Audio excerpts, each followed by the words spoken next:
Esto pasó en Radio Noticias. Mi nombre es Soledad Reyes Manoso, soy periodista, docente universitaria e integrante de Proyecto Desconfío, un espacio que veníamos estudiando las campañas de desinformación o aquel contenido que circulaba falso y engañoso en plataformas sociales en contexto electoral. Hoy, este año, por el contexto, lamentablemente, que estamos viviendo, encontramos que estamos ante campañas de desinformación vinculadas a los temas de salud, ¿sí? En este sentido es que hoy hablamos de infodemia. Estamos viviendo una epidemia de información falsa relacionada al COVID-19 que justamente lo que busca es alarmar y generar pánico en la sociedad. Es muy importante, entonces, en estos momentos que todos entendamos cuáles son las implicancias y qué efectos reales, concretos, puede tener la desinformación, que no es algo que queda en plataformas sociales o servicios de mensajería, sino que por el contrario puede afectar a los ciudadanos, desde las decisiones que toman a el derecho que tienen de acceder a la información.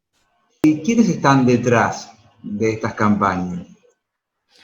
Bueno, esa es una muy buena pregunta, porque cuando uno piensa en las motivaciones por las cuales se generan estas campañas de desinformación o contenido falso y engañoso, uno lo primero que puede pensar es en esas usinas de poder, es decir, quiénes son los que están orquestando este tipo de contenidos. Hay un gran componente que tiene que ver con el de la influencia política, es decir, aquellos que generan este tipo de contenido para poder causar daño, porque es importante también entender que cuando hablamos de desinformación, estamos hablando de un contenido que es falso o engañoso, que se crea de forma deliberada para poder causar daño sobre un grupo de la sociedad, ¿sí? Es decir, un grupo, un colectivo, una persona. Entonces, nosotros podemos ver que puede haber un contenido político detrás, también puede haber una cuestión económica, aquellos que buscan generar ganancias a partir del tráfico que genera este contenido engañoso, pero también podemos tener aquellos que sin darse cuenta contribuyen a esta difusión del contenido falso y engañoso por negligencia, es decir, sin saber, porque le llegó una cadena y cree que esa información puede servir, no creo que haga daño, es decir, el usuario común busca lidiar con esta información y tiende a compartir por las dudas o porque le genera algún tipo de reacción. Entonces, podemos hablar que hay, por supuesto, en determinados casos, una cuestión política. También podemos ver quienes hacen y construyen este tipo de contenido por una cuestión económica, pero también están aquellos que contribuyen sin darse cuenta a la viralización de este tipo de contenido. Por eso es muy importante que todos los usuarios, y eso hablo de los ciudadanos que hoy se mueven en el entorno digital, comprendan la importancia de la desinformación y puedan tomar algunas pequeñas estrategias que no llevan muchos minutos, es decir, diría que en pocos segundos, para que puedan identificar o al menos empezar a desconfiar ese contenido que les llega. ¿Existen programas que permitan determinar si una foto fue publicada anteriormente y de esta manera uno cerciorarse que por ahí eso que viene es apoyado con una imagen no es verdad? Hoy nosotros contamos,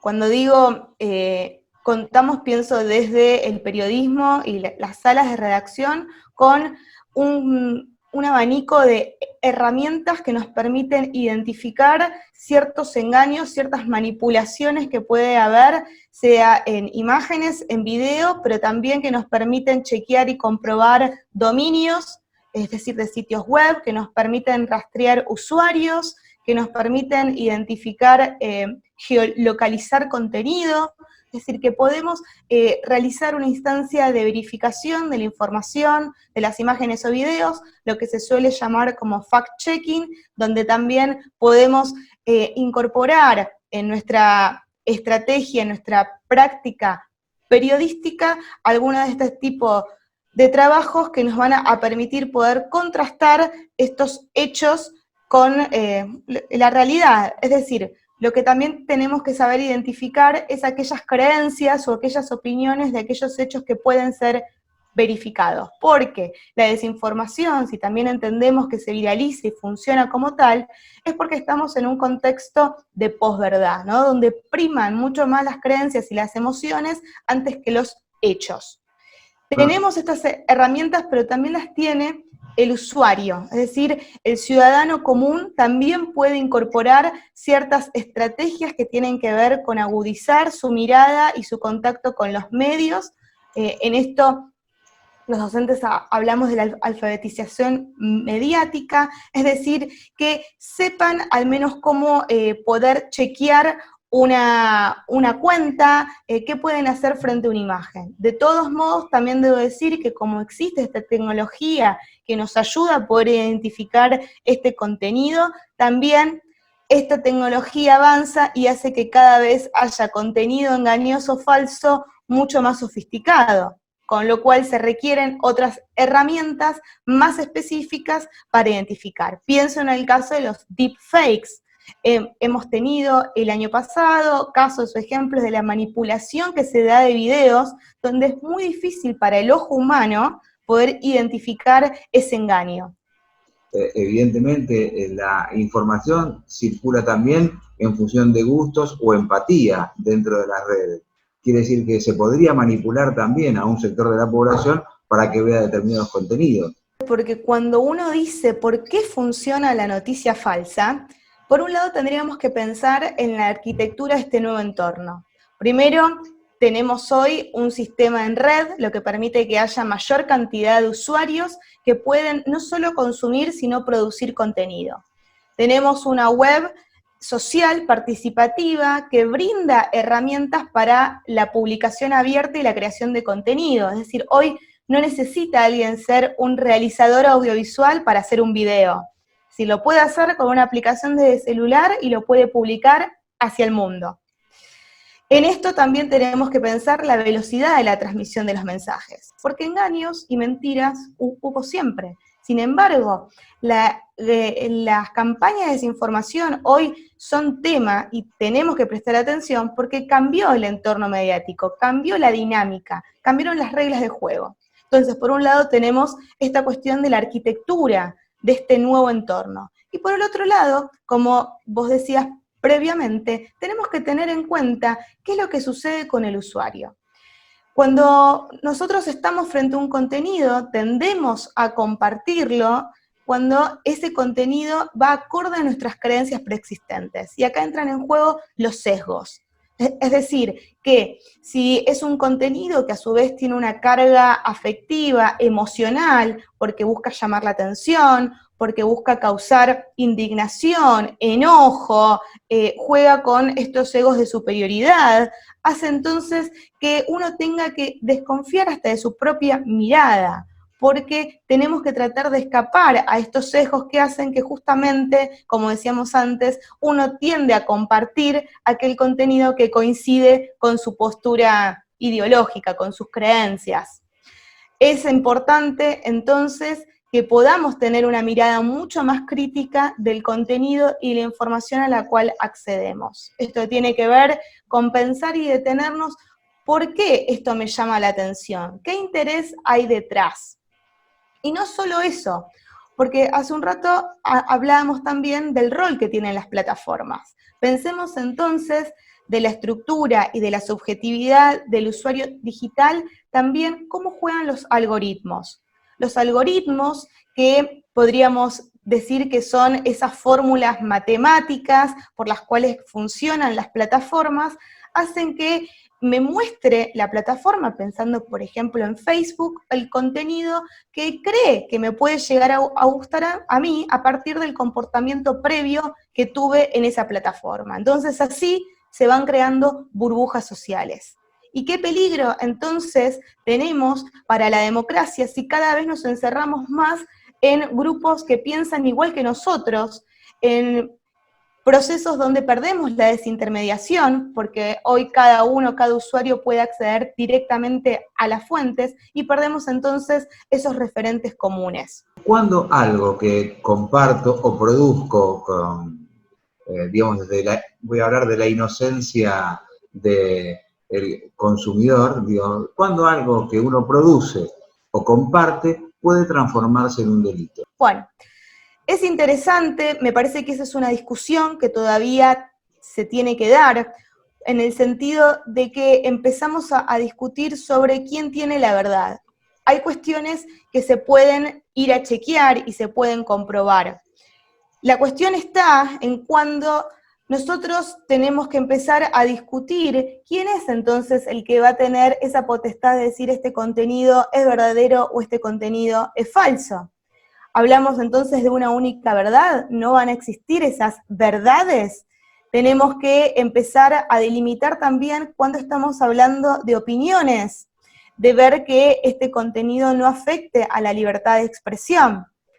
Hay un montón de aspectos que empiezan a mostrar estas campañas de desinformación que como sociedad todavía nos tenemos que saldar. Más allá del aspecto legal y de las implicancias, las acciones, las sanciones que puedan tener este tipo de usuarios que generan los contenidos falsos o engañosos, es muy importante que la sociedad aprenda a identificar este contenido, que se detenga 2 segundos antes de compartir una cadena de WhatsApp, que le pregunte a ese amigo, familiar que le mandó el mensaje de dónde salió, quién se lo envió, porque tengamos en cuenta que también, cuando hablamos de los sesgos, nosotros tendemos a compartir aquello que nos da una persona de referencia, que consideramos que es una voz de autoridad, que conocemos, es decir, vamos recomendando a partir de personas que nos recomiendan, que son de nuestro grupo, con lo cual todos tenemos que saber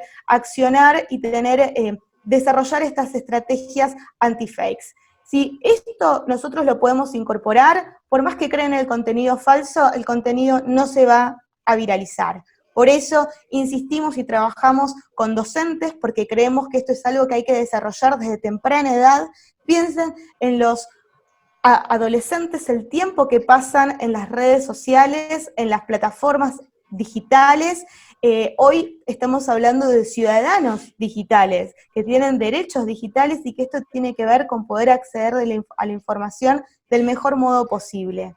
La desinformación afecta la credibilidad de los medios, la va erosionando, pero también tenemos que ver que afecta a la conversación pública. Y en última instancia, como dije previamente, afecta a la democracia, porque los ciudadanos no pueden tomar buenas decisiones si no están bien informados. Y esto lo podemos llevar al campo político, pensando en la intención de voto, pero también a la salud. Porque ¿qué pasa si me tomo un té pensando que el té me va a curar de una enfermedad y en realidad eso se trata simplemente de un engaño? Soledad, por último, y entonces, ¿qué pensás del ciberpatrullaje? Bueno, me parece que con el término hubo cierta confusión y se levantó más a la discusión. Me parece que, insisto, que eso es algo que no tiene que quedar en las cuestiones de gobierno o en ciertos poderes, sino que siempre nosotros lo trabajamos desde la sociedad. Es decir, que nosotros podamos llevar adelante acciones preventivas que tengan que ver con saber identificar estas noticias falsas, y sí estoy de acuerdo y me parece que es importante que los usuarios sepan cómo reportar usuarios que son cuentas falsas o aquellos que generan contenido que buscan causar alerta y que buscan causar pánico y que no se los puede identificar. En eso, por eso digo, me parece que más allá de las acciones que tomen adelante los gobiernos e incluso las plataformas que están tomando diferentes acciones para poder frenar la desinformación, los usuarios dentro de este nuevo entorno también pueden hacer acciones y pueden realizar esta vista sobre lo que tienen alrededor para poder reportar y denunciar, sea una cuenta falsa, un tweet que alarme, un mensaje, ¿sí?, que llegue para que después sea la justicia o las plataformas quienes investiguen. Me parece que eso es tema que todavía tenemos que discutir y que tienen que saldar primero los especialistas o aquellos que conocen del campo de referencia. Somos Radio Noticias.